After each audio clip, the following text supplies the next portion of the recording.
probably won't be back. It's time for The King and the Cop with the legendary former MLB great Jim Larritz. And with 100 years of law enforcement in his blood, Tommy Sedner. It's all things sports, plus cop talk, current events, entertainment, and more. Joined by America's favorite Jersey girl, Robin DeLory. It's The King and the Cop.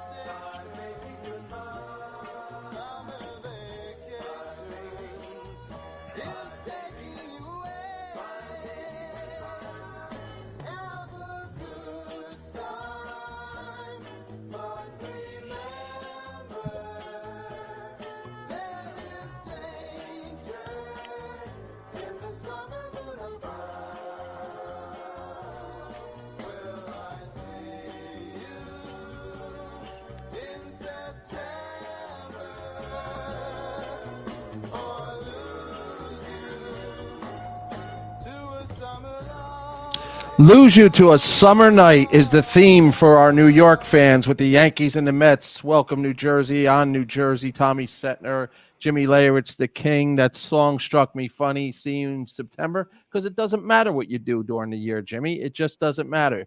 You tweak it up in September and get ready for October. And the Bronx Bombers were not ready. We were off yesterday. Good afternoon, King. How are you? I'm doing pretty good, TC. Tough weekend. Or a tough week with the Yankees, of course, getting knocked out. But, one of those things that we all know that it has to come to an end sometime. And unfortunately for the Yankees, it's the Astros again that are doing the damage. And I think that's kind of I think the bigger disappointment is that the Yankees, if they would have lost to somebody else, whether it be the Mariners, but it's the Astros again. And I think that's the hardest thing for Yankee fans to.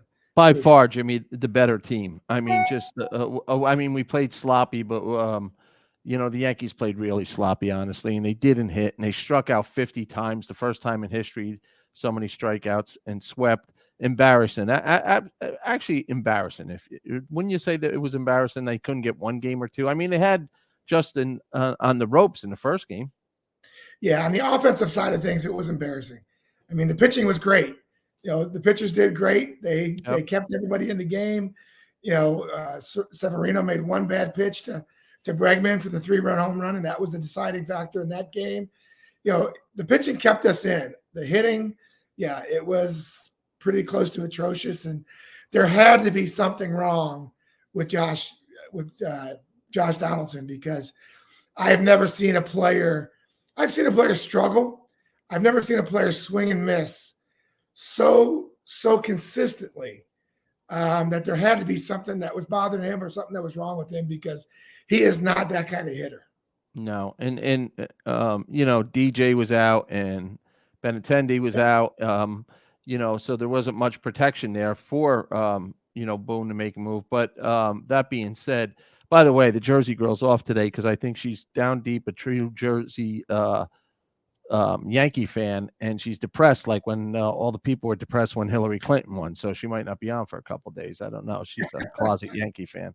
But what does this mean for Booney? I mean, I know he's got 2 years left on his contract, but people, the Yankee loyalists are calling for his head. And of course, talk radio. I mean, we're part of that. They are dying for Donnie Baseball to come back. I don't even know if that's a pipe dream or what's your thoughts on that? I mean, is it fair to blame Booney for everything? No, I don't think so. I think most of those orders that he gets come from above. I think that's one of the reasons why when he got the 3-year contract last year was kind of surprising to people, because they thought he might have been the cause last year. And then all of a sudden, Cashman gives him a 3-year deal. Again, I don't know I'm not involved in those parts. I mean, I do the suite appearances. I do the corporate stuff. I'm not involved downstairs or up in the front office, but something, you got to figure. I've heard all kinds of rumors. The rumors that everybody hears, is Cashman going to become the team president? Is Jeter going to become the GM? Is Donnie Baseball going to be the bench coach and help Aaron Boone? And if things don't work out, how's it going to work out? My Right. biggest question is, the one thing that I did hear, again, I'm only hearing things. This is not my opinion. What's what I'm hearing is that there's only 4 teams in the major leagues, now 5 because Texas just hired Bochy, that the managers literally run the game. There's only 4 people from what I've been told, and it's Dusty Baker, it's Terry Francona. Let's see, I got to get this straight. It Baker, will be Bochy. well, Bochy will be now. It's not Dave Roberts. It's not Dave Roberts. It might be Bob Melvin, might be the other one I think they were talking about. But again, certain guys, all of a sudden we're starting to see a change with Bochy coming back. What we're starting to see is the sabermetrics are a nice tool. Even Bochy said it in his press conference. It's a great tool, and I will use it, but it will not determine what I watch and what I see go on the field. Yeah, And Saber, when Bader and Judge almost collide and the ball falls out, or Torres, is IK's coming across the bag on the wrong angle. Where's that fit into play there, right? Still, well, and again, the thing with the Yankees, Aaron Boone's not hitting. right. And there's nothing he can do. He tried to change the lineup a couple of times. He tried to make some changes and maybe stir things up. It didn't work, and unfortunately, like I said, it was just a really bad, really bad time for the 2017, 18, 19, 20, and 21 Yankees to show up, because all year this team, including Aaron Judge, were consistent and didn't strike out as much, and Aaron Judge, he's got to take some blame here in this also, because he was really, really, really bad this postseason. Well, he was pressing, man. You could see he was pressing. You seen him wording stuff out of his mouth that was out of character for him. Actually, at one point, when the one ball almost went out and the other ball hit the ball, you see him word like, "What the?" Like he can't believe it. But I don't fault Boone. I think he's won over 500 games in 5 years. I mean, been to the playoffs 5 years. Maybe for any other team that's good enough, but not for the Yankees. But this is the thing that I've been talking about, and you and I have talked about it on the air many, many times. The sabermetrics are great. They're like the New York Stock Exchange. You know what? You play the odds, and guess what? You'll do okay. But when it gets to the postseason, those odds don't mean crap. No, you're right. It's a whole different type of pressure. It's a whole different type of thing. And guys that might normally be good during a 162-game schedule, all of a sudden realizing that every at-bat, every play, every pitch could mean the difference between their team, could make them the next Bill Buckner. All right? Exactly right. That pressure cannot be done on a computer or with some sabermetric notion. And that's where you see the Yankees have been great during the season. It's worked out. They've won a lot of games, but they haven't been able to make it happen in the postseason. And unfortunately, it came to light. And again, like I mentioned, if it was somebody besides Houston, it wouldn't hurt as much, I don't think. But because it's Houston again, it's kind of like, okay, this is great that we get to the playoffs every year now, but now we know we're never going to get by Houston. That's what Yankee fans are feeling. And somehow that needs to change. Well, another example of South Jersey's favorite team, the Phillies, right? Yeah. You gotta put a little statistic in there for emotion and passion, because they took their home crowd and just rose to a different level. And the 19-year-old prodigy, Bryce Harper, has been paying off. Yeah. And he came up in the biggest moment. And there's another thing. What do the analytics say about should Hader have been brought in to face him there in that spot? And Bob Melvin saying, "Well, no, I don't like to use him for 2 innings, or he doesn't like to do a 4-out save, stuff like that." What are you talking about? The game's on the line. This is one of the greatest. The MVP up, and what's he doing? Bryce flips it in a home run, and they go on to win the pennant as a result of it. One of the biggest home runs in Philly history. Right. And one of the things that we always talked about Bryce Harper was, when will he have his opportunity in the postseason? And this guy, like we've talked about, he's been doing this since he was 16 years old. He loves, it kind of reminds me of myself. He wants to be in that situation. Right. He'd rather be in that situation than play 162 games. I mean, certain people are built that way. And See you in September, right? yeah, So you don't need to start until September. exactly. And I think that's one of the greatest things that we're finally getting an opportunity to see a player of this caliber play in this moment and really, really thrive in it. And it's been something fun to watch. Yeah, well, we thought the other team from 2009's World Series would be going back there this year, the way things started, but they're not. The Yankees aren't, and the Phillies are. And our state, New Jersey, and you're listening to On New Jersey, is divided. I mean, you get past a certain point on the parkway down here, and it's all Phillies and Eagle fans. So right now, they're dancing in the streets of South Jersey and Philly because I think the Phillies. Could roll over that passion into this Houston series. I mean, the unfortunate thing for them is it doesn't start to Friday. I want your opinion on that. I know why, but I mean, a lot of days off in between slows down momentum. Houston's expected to win. Dusty's dying to win his first, but we got an ex-Yankee at the helm of the Philly manager, Thompson. And like you said, Girardi's probably the first guy cheering him on. He was fired early in the year. This team's been through some changes, but they look like a team of destiny right now, Jimmy. And they got good pitching. Yeah. I think this is going to be, I mean, it's only, thank God it's only a 3-day layoff. Right. And it might be some good as far as being able to, for these guys, I like the fact that they're going to have a couple of days to bask and enjoy the fact that they've made it to the World Series. A lot of times, like I remember Derek Jeter saying, the one regret that he has in his career is he never truly enjoyed winning these championships and winning all these things because you really don't have that time during the process. At least these guys are going to be able to, Houston and Philadelphia, be able to really enjoy that. Okay, you know what? We've made it this far. And let's enjoy 2 or 3 days of celebrating. And then let's get back to concentrating on what we have to do. I think it's going to be a benefit for both teams. Yeah, I think you're right. And especially in the Phillies, Houston was expected to go back, but the Phillies, they limped. And they were the last team put in the playoffs. So they should enjoy this moment, because they shouldn't. I don't know whether to say they shouldn't be there anymore because when you pay, I wanted your opinion on this. When you play over 162 games and try to keep up the level and the pressure that was on you, and they call it the dog days of afternoon in August, September, people start panicking a little more. What's your thought? Like, I mean, you experienced it for over a decade. You played in championship series.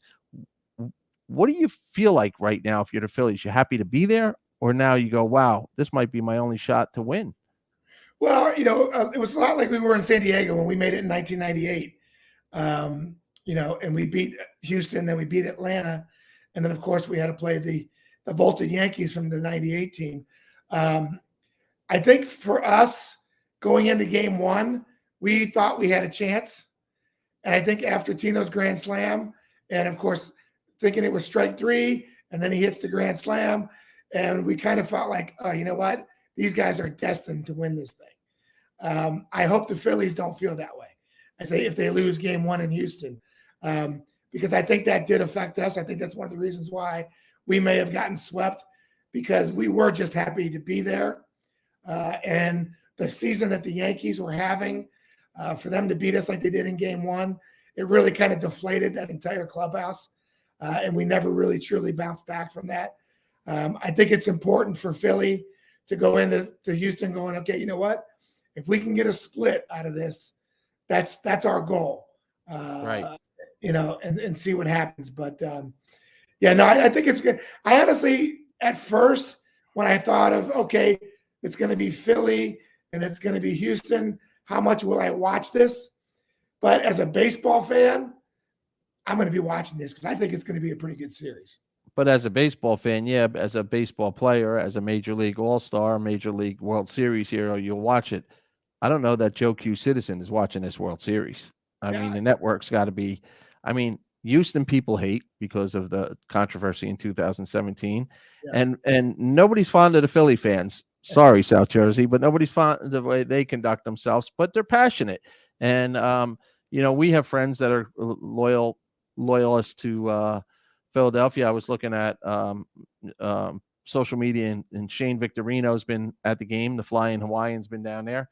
But the Phillies got some good history there too, and they got a passionate owner who said, "I'm bringing the trophy back home," and he's putting it all out there. He hired Dombrowski, and they're there. So who can fault them? And I don't know that a lot of Jimmy. I'm sure analytics is involved in that organization, but one of our listeners, Juvo, is saying, you got to root for Harper. He's an old school player. You see a lot of old school players on the Phillies. They're just grunts. They're grinding it out there. They're playing the game hard the right way. I kind of looked at the Yankees this playoffs, and it's like they don't want to get their uniform dirty. I don't know how to describe it. It's like there wasn't that passion, that kill, that I like you guys had. The O'Neill just beating the crap out of the water cooler, or any sign of life, and Philly has that. Houston is just, their pitching is ridiculous, so I think they just rely on their pitching and wait for that big moment, and they've been getting it. But I like you. I'm going to watch it just for the passion. It's theater, as Robin would say. I think the Phillies bring some theater to the stage. Well, and I think it's great. I think it's two teams, just like when we had Atlanta in there last year, two teams that are not sabermetric oriented. And, you got Dusty Baker, who I love to death. I'm not a big fan of the other Astros, but I'm a big fan of Dusty Baker. But I'm also I love these Philly guys. They remind me of the old school guys. They remind me, they wear it out on their sleeve. Schwarber, who is from Ohio, actually from Cincinnati. I'm rooting for Indiana University, right? Yep. And so, and of course, Rob Thompson being the manager, and of course, the year that they've been able to put together, this is a magic carpet ride for them. And I think, like I said, I remember when we got to this World Series in San Diego, these fans made a difference. And these fans in Philly have been waiting and waiting and waiting. And how much better of a high can this city be on than having an undefeated football team and a World Series championship being played in their backyard? Yep.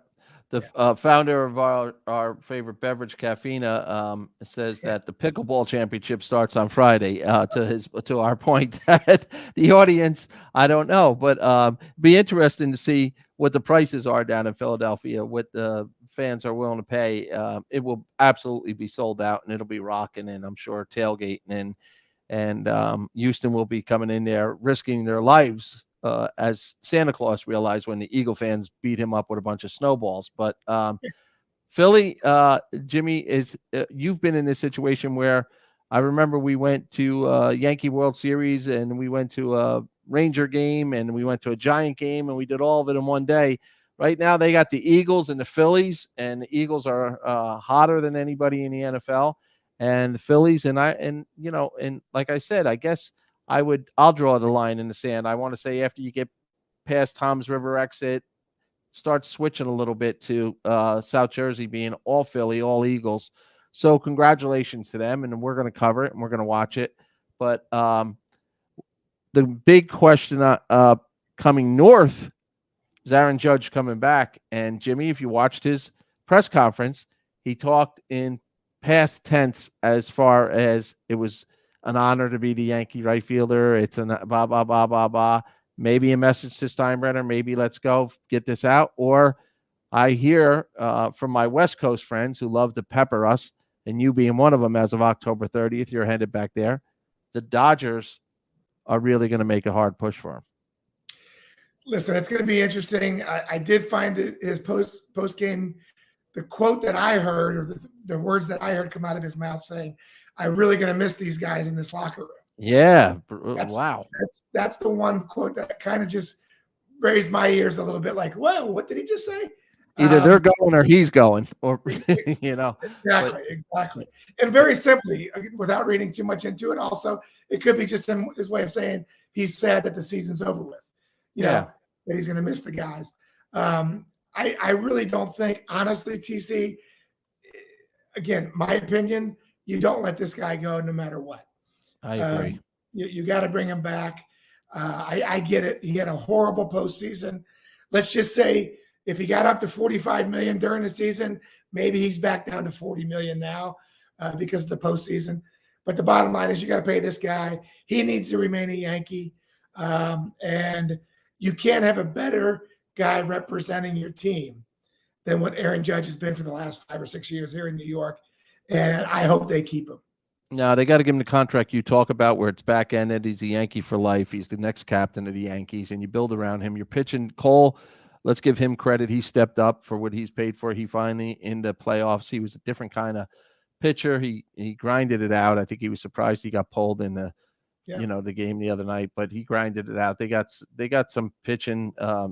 They do need to address third base and shortstop, and I think their outfield could be set. I didn't know Benintendi was a free agent, so right now he's a player for rent. Yeah, but I think he'd be a good Yankee fit. But I also watched on the other side is Soto. Is he worth the money that they're talking about? Is anybody really worth $400 million? I mean, because when it comes to the playoffs, if you don't produce, what does it all mean? Yeah, that's the hardest thing. It's the way the money is nowadays. The hardest thing is to be able to understand that can that one player make that much of a difference? And Right. We saw it with Soto. It really doesn't. It really doesn't. But I'm also excited to see him for next year because I think now that he's been a Padre, now that he's got a chance to understand, again, he's got an opt-out clause next year. After next year, could he still opt out? That's a possibility. But I think with Fernando Tatis Jr. coming back, this Padre team is ready to take that next step. And I think it's great when you lose like you lose. It really reminded me when I saw the Padres lose, is that what we looked like in '95 when we got beat by Seattle. And we were sitting there and looking out and looking at these guys celebrate, going, you know what? We don't ever want to have this feeling again. Next year is going to be our year. And I think that's what the Padres will do next year. And I think they were a little surprised. You guys weren't supposed. You were playing great baseball during the strike year and then '95. But San Diego's faces were one if, wow, we shouldn't have lost to this team. How did we lose to this team? How did it get to this? How did it get to? We don't even get to go home and play one more game. They just ran through us like hot knife through butter, as they say. But that's why Houston has to be a little bit concerned. I mean, if that. I mean, we'll see. There was some great performances though. It was some good baseball over there. But Jimmy, what's funny? This is true. This is when you really don't want to be a manager in September, October, because my God, you make one wrong decision, and you're just labeled. I mean, they're doing it to San Diego. Why didn't they bring in the star reliever who we traded for and we paid for? And you do have to look at that because a lot of these managers, and Thompson was one of them, is he's bringing his closer in the 7th and 8th inning when the moment exists that may change the game, and it's worked for him. And then the old Yankee, what's his name, Robertson, came in, and then he couldn't hold it. He walked a couple guys, and they wind up bringing the starter in, and the Phillies go on. But is that something in the future too, that your closer? Could you ever imagine Mariano coming in for just the 7th inning or the 8th inning to face their heart of their lineup, and that would be it, and then you leave it to somebody else in the 9th?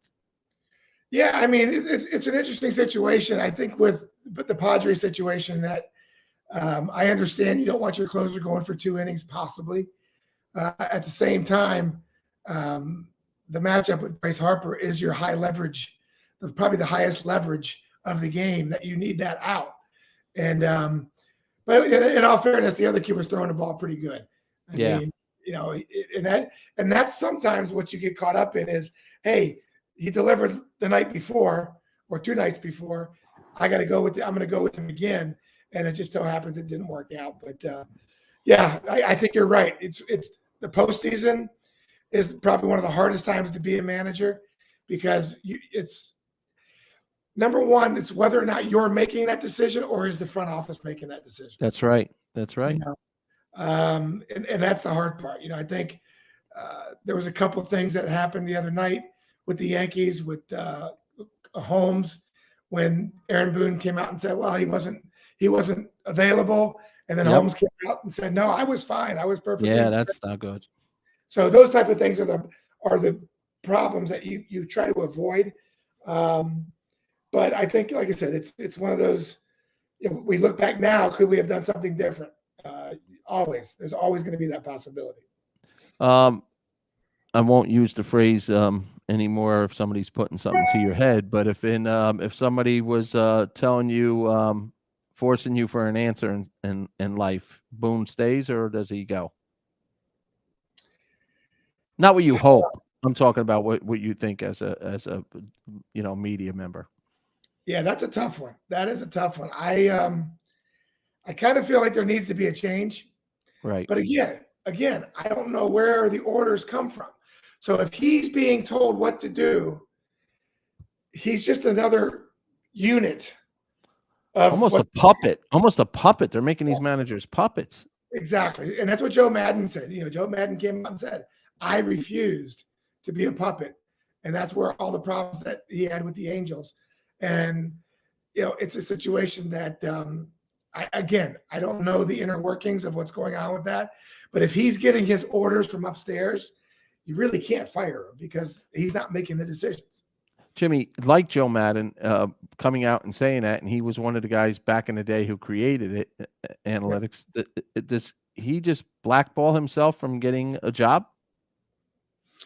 I don't know. Listen, I think things, like I said, I think things are starting to change. When you see them bringing back guys that are as old as Bruce Bochy is, and I don't mean that disrespectfully, but these old guys that were pretty much sitting on their couch. Bochy said he kept catching the same bass over and over again. And he goes, even the bass told me, go back to work. Yeah. It's hard. It's hard to have that high and then just stop. I mean, he's going in the Hall of Fame. Yeah. Maybe our boy Andy Skeels, who was part of his coaching staff, and up down in Texas. Jimmy, Joey Filippone, Joey Statman, gave me a bunch of notes because he wanted me to talk some NFL. We'll do that after the 12:30 commercial. But we got to be smiling on the other end. Can you imagine if our Jets and Giants weren't playing well? New Jersey and New York would be miserable. Both of their teams we were talking Subway Series. I mean, it was a stretch for that, but both teams had a legitimate shot at one point.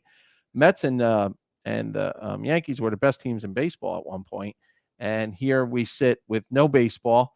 It would be hard pressed for, I'm sure, this New York market to even find the channel which game they're on, because they're going to watch Friday, Saturday, and Sunday. They're going to focus on football, So, I think the good thing about being a New York fan and Philly also, because they're still playing, but being a Yankee fan, usually you're either a Ranger fan and a Giant fan or a Jets fan, and all those teams are playing well.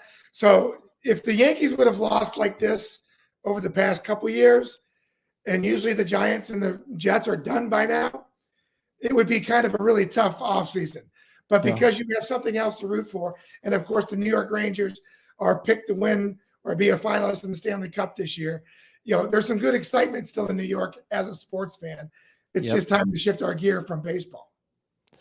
Let's go to our favorite beverage. We'll do a caffeine commercial, and on the other end, we'll talk some politics, some NFL football, and what's ahead for the rest of the week. Caffeina. Boost, replenish, hydrate. Caffeina with your meeting, with a workout, on the go, to keep going, with a meal, with friends, to kickstart your day. Caffeina, Amazon's best-selling caffeine-infused spring water, 7+ pH balance, electrolyte enhanced. Taste pure spring water. Feel the charge. Good old caffeine water, our beverage of choice. Jimmy and I drink it. We drink it daily. Robin's a big fan, and we got a lot of fans with caffeine water. A lot of big things happening in their world. Jimmy, before I let baseball go, Juvo wants to know if small ball is dead in MLB. Is there anybody that plays small ball anymore? Or what did they say? Chicks dig the long ball. So everybody wants to get paid, and nobody wants to do the little things anymore. Well, I think you're going to see next year with the shift being changed, some of the new changes that are going to happen next year. I think you're going to see it happening more and more. The teams are going to have to start playing a little bit more bunt, hit and run, move the runners over. And I think you're seeing it in these playoffs. I mean, the teams that were hitting all the home runs, they're just not. They're not able to win. And I think we'll start seeing more of that next year, just because of some of the changes that are happening in baseball. And some people say, "Oh, that's because they brought the DH into the National League." But I want to stop you there. If you want exciting baseball, if there was no DH in the National League, there would be no Bryce Harper because he's been hurt and he's been a DH. So I'm a fan of the DH, but it is good once in a while to see people play the game the old way. And when the shift will definitely affect where they play next year, but none of the players took advantage of that for the last couple of years. Those shift, they could have dropped down a bunt, and so there is some truth to that. I don't know why the guys just love to hit right into that shift. It's unbelievable. You hit a ball back up the middle now, where you used to, if you're watching on TV, you would think, oh, boom, base hit. Now the guy's standing right there waiting for it. So Yeah, I don't like the shift. Exactly. For me, it's a very tough discussion to have, because my bottom line was anytime that I got below 260 or 270, that I went up to bat looking for the biggest hole, and I knew I could hit 3 balls right through that hole, get my average up to 280 again, and then try to hit a couple more home runs. That was kind of the way that I had my strategy. And there is just no possible way that I'm watching guys hit 205, 190, and they have a whole side of the infield open, and they're not even trying to make an adjustment. You try to hit a few balls through there so they can open up the field a little bit more. It's just that's the part that I don't care what anybody tells me, is that the fact that we can't teach these hitters to do that, it's a lost art in our baseball. Yeah. Hey, before we get to football, we have this almost, I don't know if it's the right word. The producer, Dolores, listening, the pandemic of stolen auto theft in our state. One of our favorite housewives, Dolores, got her Porsche stolen again. Don't drive anymore in New Jersey, Jimmy. I mean, you can't drive, you can't park your car. It's unbelievable. It's like I Dream of Jeannie, the old show where the genie comes out of the bottle and she blinks and everything disappears. I mean, every day in New Jersey right now, I swear to you, I get up in the morning, I go to our bathroom window and I look out to make sure our 3 cars are there. It's an incredible situation. You're leaving New York City. I have this question. I want to pose this to you. Would you say, in your 30 years or more in the city, was this one of your most concerning years there regarding crime? And what did you feel different when Michelle and the girls were there? Did you feel different walking around? Or you're a very flamboyant guy. You drive you take the subways, I should say. The fans are all over when you do it. Do you have a different vibe now when you're there walking around? You know what? Again, I've been in New York for almost 20 years. In the early 90s, it was a lot worse. Yeah. I remember my first couple of years being in the big leagues and taking the 4 train every day to the field. It was until Giuliani cleaned up the streets a little bit. It was a lot more scary than it is now. But I will say, one of the reasons why we're seeing more incidents is because we have social media. I mean, if anything happens, if I had a cell phone in the early 90s, every time I saw an incident on the subway, it would be been filming. It would have been, I would have been on my phone every single minute. It was that bad.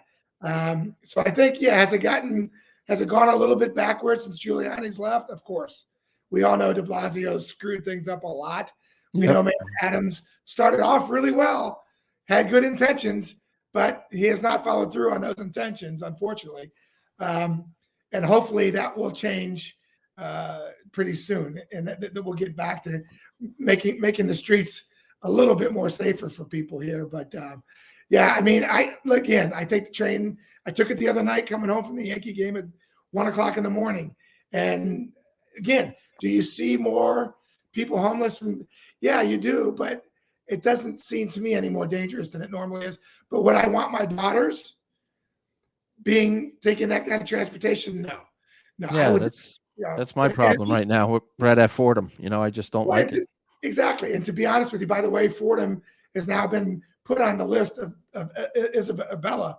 She has now put Fordham on her list also. So Well, when she's ready, if she wants to go tour, you got to go. It's so, I call it an embassy. It's so beautiful that I'm taken back every time I go over there, and so historic. It's a beautiful school. Yeah, So. we'll be visiting that again soon. So, but Good. anyway, long story short is, yeah, I don't find it that dangerous. But I do know that things are happening more and more because you're seeing it more on social media. Well, it's not because the police have stopped trying. I mean, police are at an all new. They're running out of time, and they don't have enough cops. So I'll make my political statement. The defunding comments are did major damage. It gave the criminals an open book to go do whatever they want. But we'll get it back. We'll get everything back. But King and the Cop producers are saying lock your doors.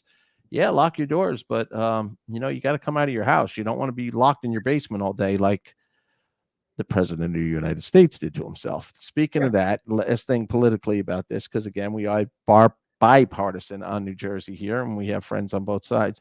The MSNBC ran the interviewing the president. I don't know if you saw it, and he fell asleep. Yeah. He literally fell asleep, and then he woke up in 3 seconds. We've all dozed. But what I was surprised at is that NBC, admittedly, is a liberal station. They elected to play it. And the question now begs, is the liberal media turning on President Biden? They want him out.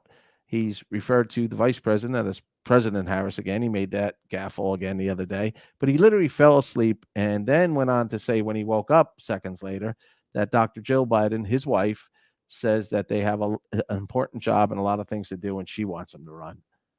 A little scary, man. A little scary. Yeah, I don't see him running again. It's first of all, I mean, again, it's almost laughable. I mean, George Bush used to say stupid things just by pronouncing words the wrong way, but at least he was alert and knew what he was talking about. He just wasn't that smart to pick the right word. And we made fun of that a lot. But this is to a point, TC, where even if you are a Biden supporter, you have to be concerned that his mental health and his physical health is just deteriorated to a point where this guy can't even barely finish his term, much less be considered to run again. And I know one thing. I know one thing that I'm a little worried about, maybe as a Republican on the other side, that maybe I'm not too worried about because he's horrible. But Gavin Newsom, our governor of New York, yes, or whatever he is in New York, and he's a male model. That's what he is. But go ahead. He is putting his 2 cents in to be run for president. And if that was to happen, our country will be even worse shape than it is now. And he'll know what he's doing, but he'll be still doing all the wrong things that we want. Right. You'll have the same results, but with just somebody that's more younger and more coherent. It's interesting though that you watch this man, and as a human being, you're seeing him shuffle in that same interview. He's talking about, I can basically be deceased tomorrow. And as a president, you can't say these things because the other world leaders are watching, and they're looking at our weakness, and they're looking to strike. And again, this has nothing to do with 45 or 43 or 41 or by the way, who better than President Obama? Was in great shape and he still is. You want somebody that the other side's a little afraid of and knows you're paying attention. And in this case, I think all of America is starting to wonder who is running our country right now. And next Tuesday is a huge election. It could change the Senate. It could change the Congress, which means Schumer and Pelosi could be out of a job. But our country needs to dig down a little bit right now. We need our inner cities where you're living, our auto theft, our burglary. We need a defibrillator to hit the politicians and wake up this country a little bit right now. And I think this, and again, this would be my last comment on the political side, but unfortunately, when we had Trump in office, if you ever got rid of Trump, you had Pence, who at least is articulate, who at least knows what he's talking about. In this particular administration, if we lose Biden, which should be happening, I don't know if we're any better off with the walking word salad of Kamala Harris. I mean, Yeah. it's to me, we're we cut off our nose to spite our face. Either way, with these two in office, and we can't get to the election soon enough to be able to make a change. Well, I know the old argument, and she's a woman, and women are rooting for a woman president, and the Jersey girl is all for that. But she's another one that just is baffled by Vice President Harris's statements. But is the White House pushing down on the vice president's office and saying, no, we don't want you doing this. We don't want you saying this. We don't want you going here. So they're not even setting her up to succeed, possibly. But when she gets that chance, she's not making good news either, unfortunately. But let's move on from politics.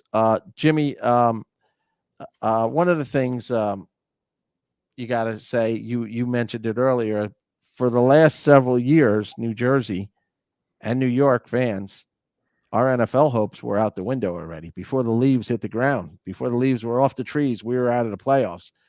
Who are you more surprised at, the Giants or the Jets at this point? Well, listen, I always feel like, being a Giants fan, I always feel like the Giants usually have the better team. I'm really actually surprised the Jets are 5-2, and again in second place in their division. That to me is a bigger surprise than the Giants. The Giants are surprising only because this is a first-year head coach that took over and has been able to have this success this early. But again, I think I got to say the Jets I'm more surprised at. Yeah, I agree. I mean, because at the beginning of the year, everybody again was having the Jets on, giving them the death penalty. It was over. So it's good. Their draft picks are playing. The secret sauce is playing one hell of a early season so far for the Jets, doing what he does. I mean, he's really a hell of a defensive back. But Jimmy, the real surprise is, and the favorite, New Jersey loyalty fans, is to the Giants. It's always been it's heavy base Giant fans here in New Jersey. And the head coach seems to have giving them a cocktail of a winning environment all of a sudden. Yeah. And they feel like they're going to win. They really look like they're going to win. Even they didn't panic against Jacksonville this week, where they really didn't play that well. But you, as a fan, also knew they were going to come back and win that game. Yeah. I mean, they've been impressive as far as their wins go. We got lucky last week because we made the tackle on the 1 yard line. But we've got some. If the Seahawks game this next weekend is going to be, I think, a big one, because if we can win that game, our next three opponents, or next two opponents, the Texans and the Lions, we should be able to beat them. Leading up to probably the biggest game that's on anybody's schedule is the Giants and Cowboys on November 24th. So that to me is going to be probably one of the biggest games of our season this year. Right. How do you think it looks? Dallas is playing well. The Eagles are playing just perfect at this point. That division now has turned out to be like it used to be, the strongest division in the NFL. Eagles, Giants. But in the NFC side alone, our guy, I'm wearing my Tampa Police sweatshirt today, Tom Brady, looks like a man lost, and of course he's taking a beating in the media because everybody's piling on, if you will, from a football standpoint, in the media about his personal life. Is Tom Brady finally done and ready to go to the booth in Fox? What's your thoughts? Well, yes and no. I mean, I hear rumors that Gronk is going to re-sign with somebody in the next week or two. But for me, even though they're 3-4, they're still in first place in their division. Yeah. So this kind of reminds me of the way the Cincinnati Bengals and Pittsburgh and that division has been for the last 10 years. You're going to have a team that wins that NFC South that's probably going to be a 500 team. And I think Tom Brady can lead that team to 500. Bruce Arians gave up the job, and Todd Bowles, New Jersey resident, New Jersey guy, took over. He was head coach with the Jets for a while.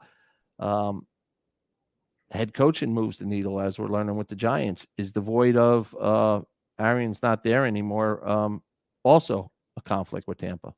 Yeah, it could be. I mean, if you look at changes and what's happened since, those are the glaring holes that you look at. They're going, this is the mindset and the feeling that the team has.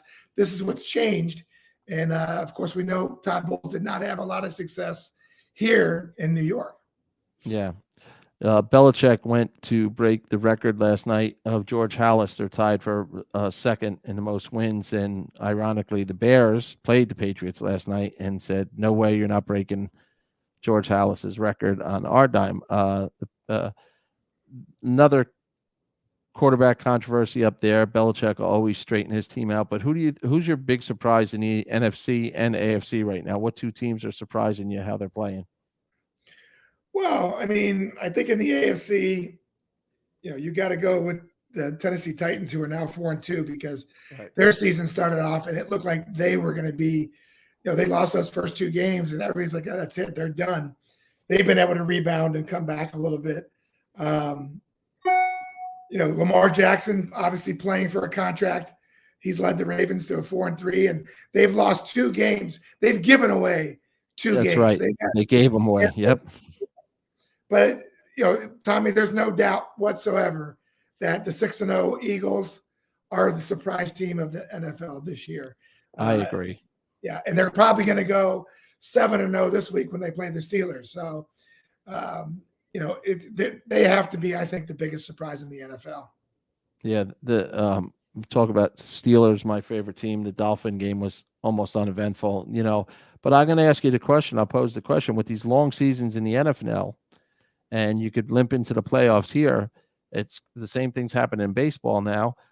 You kind of just look to survive. Nobody could play and not be hurt and just get away with, a clean slate through the whole way. So, that's when the cream rises to the top, the Bradys of the world. And are you surprised? My surprise and from a negative standpoint is Aaron Rodgers is getting just knocked around and the Packers don't look good at all.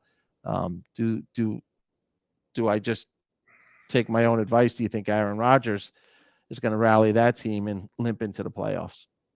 Well, you got to here's the thing. If we look at the NFC, besides the Eagles, the Giants, and the Cowboys, and the Vikings, every other team is either 3-4, 4-3.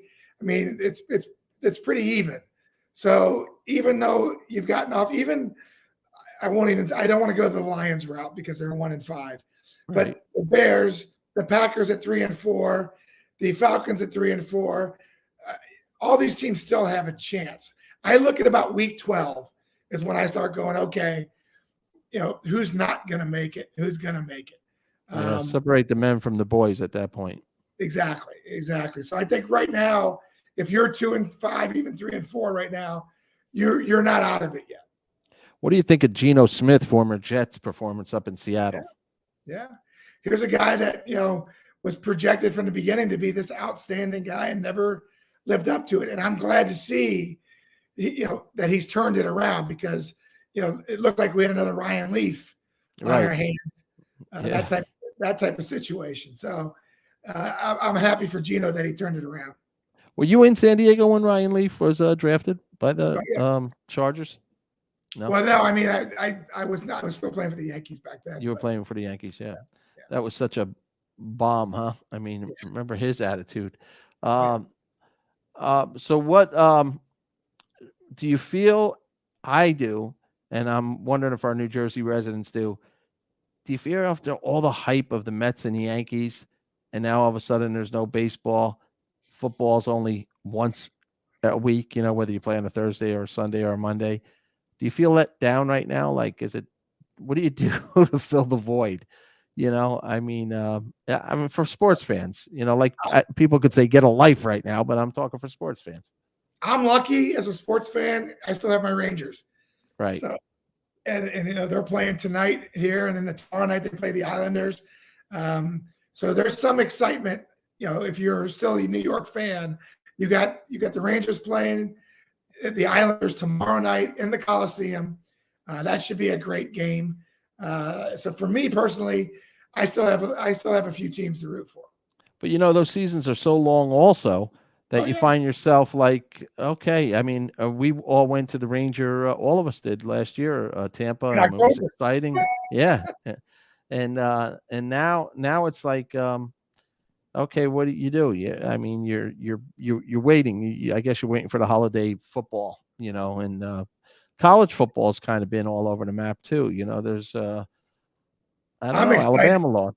Yeah, I'm excited because my daughter's school, TCU, is now 7-0, and we finally moved up. I think we moved up to 7th this week I saw in that.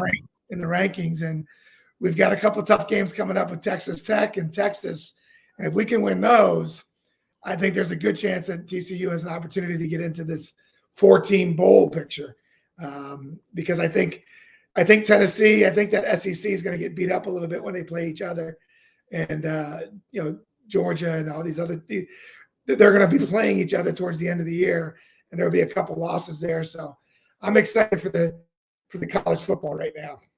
Yeah, and not that to make a blanket statement, but it does get old when you're seeing it's always Alabama or it's always Georgia, and it's fun when you see like a TCU or other teams start putting their nose in the top 10 there, and you never know.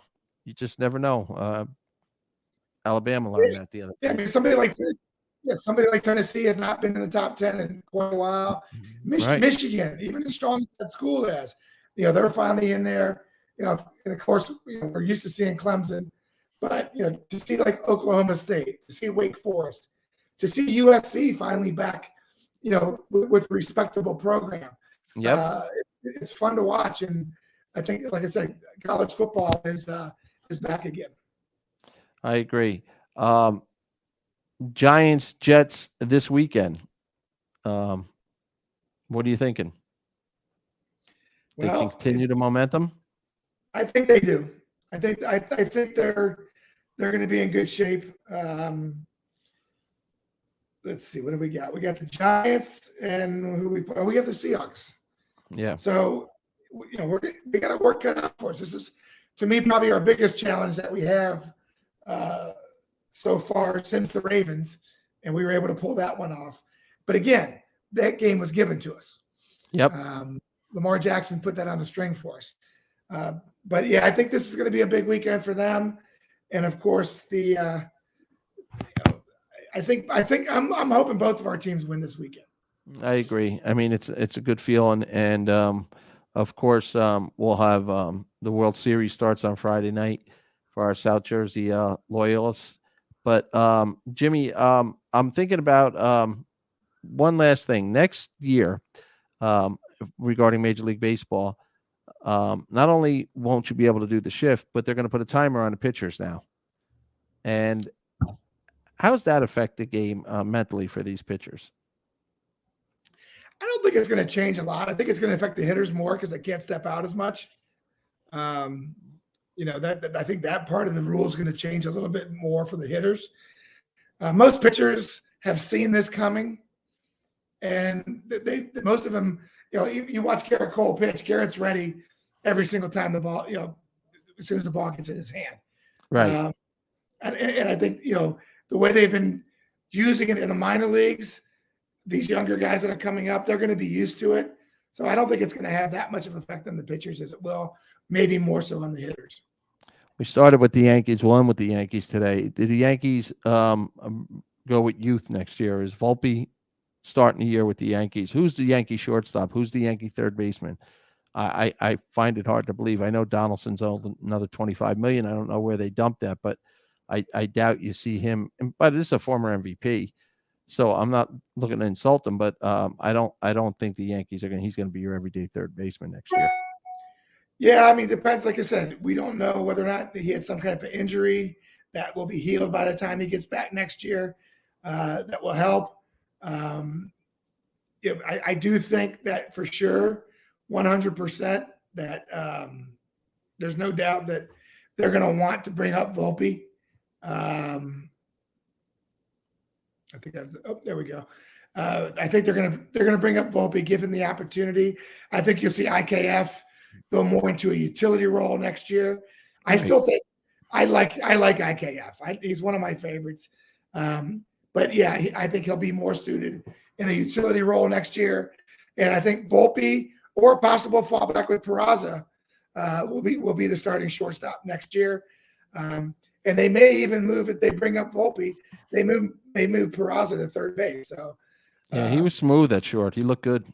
yeah, and I like his bat. He's got a pretty good bat too. So we'll Jimmy, see is what happens. Torres trade bait like Gary Sanchez was? Are we at that point with Torres? Yeah, I think the writing is on the wall for him. I think he has not made the adjustments since his first year. That when he was hitting the ball the other way and he was doing everything with the bat, he has become such a swing and miss hitter that I just, unless he decides to change things, I don't see him being any use next year. Yeah, agreed. Lastly, Matt Carpenter ran into bad luck because he was having a storybook season and a comeback season. But do you see him on a Yankee roster next year, or as we said, me and you off the air, it sucks to get old? Is it his time to now hang him up? Yeah, I don't know the extent of that injury. I mean, you could tell when he made the last out, made it his last out the other night, just watching him run down to first base. He came back and tried. I give him credit, but I mean, it was so unfair, I think, for them to even try to use him in that situation because he hadn't played for 5 weeks or 6 weeks or whatever it was, and then his first at bat was in the shadows against Cleveland's number one closer. I mean, just everything that they did when they put him in those situations, he was more set up for failure than he was to succeed. I'm glad you said that because it out of respect for him being a gamer, but he was also 0 for 8 with 8 strikeouts at one point. That's not he's a professional hitter, and that's not a professional hitter. He was put into a circumstances where it was all guts, and I respect Boone for giving a veteran that kind of chance. But boy, I don't know that the New York Yankee fans want to see these actions next year or have the same excuses. I mean, I think it's 14, 15 years. They need to go to the World Series next year. And headlines today in the New York papers where the Yankees need to buy a World Series, referring to how Steinbrenner just said, okay, Reggie Jackson's out there, I'm buying Reggie Jackson. So Catfish is out there, I'm bringing in Catfish Hunter. I'm hoping, we talk about this a lot. Does the Yankee family still have that kind of passion to do this? Because they're not the only one doing it anymore. The Dodgers, the Mets, everybody's buying love. They're all buying love up front. Nobody's waiting for their kids to develop. Yeah, I mean, I can, I could see possibly too, just going the other way too, TC, like they did in 1990 when Gene Michael decided that, hey, you know what, this ain't working. These free agents, these bringing these guys in, it's not working. We do have to build from within, and they've got a pretty good young crop of kids that are pretty close to being ready. So it'll be interesting to see which way the Yankees decide to go. Well, I refer to this as a little bit of a hot stove conversation, but the Yankee networks will be on fire with hot stove this year because a lot of doubts on the field. And what are they going to do off the field? Is their first big splash to bring back Donnie Baseball and replace Booney. I don't think that's fair. We both agree on that, but it's business, and sometimes you just need to change. So, good day, Jimmy. Good to be back. For Robin Delory and Jimmy Leyritz, the King. We'll see you tomorrow at noon, and we'll lean towards some more New Jersey stories tomorrow. But Yankees are playing golf, brother. So they're with the Mets. We'll see you tomorrow at noon here on New Jersey, the King and the Cop.